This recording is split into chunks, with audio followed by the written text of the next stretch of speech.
सरकार मदीना सल्लल्लाहु ताला अलैहि वसल्लम जन जो फरमान आली शान आहे जहाँ मुते 10 भेरा दुरूद पाक पढ़ियो अल्लाह तबारक व ताला उन ते 100 रहमतू नाज़िल फरमाए थो। सल्लु अलल हबीब सल्लल्लाहु ताला अला मुहम्मद सल्लल्लाहु ताला अलैहि वसल्लम। बाह लगी वई पर नमाज में मशगूल रहा।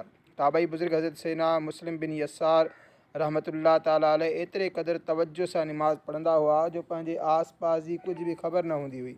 एक भेरे नमाज में मशगूल हुआ तो ओचितो संदन वेझो बाह लगी वई पर खेन के एहसास ताईं न थियो एस ताईं जो बाह विसाई वई।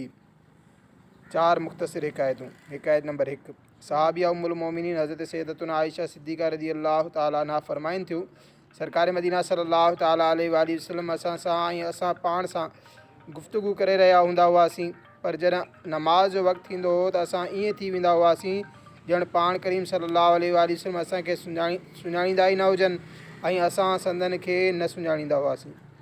हिकायत नंबर 2। अमीरुल मोमिनीन हज़रत सैयदना सिद्दीक़ अकबर रज़ी अल्लाह ताला अन्हु नमाज में ईअं हूंदा हुआ ॼण ज़मीन में लॻल किलो आहे। नंबर 3। कुछ सहाबा किराम अलैहिम रिदवान रुकू में एतिरा पुरसुकून हूंदा हुआ जो उन्हनि ते झिरकियूं वेही रहंदियूं हुयूं ॼण उहे बेसाह शयुनि मां आहिनि। नंबर 4।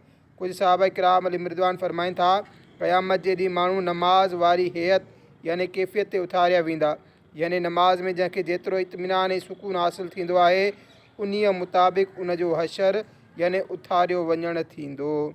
अल्लाह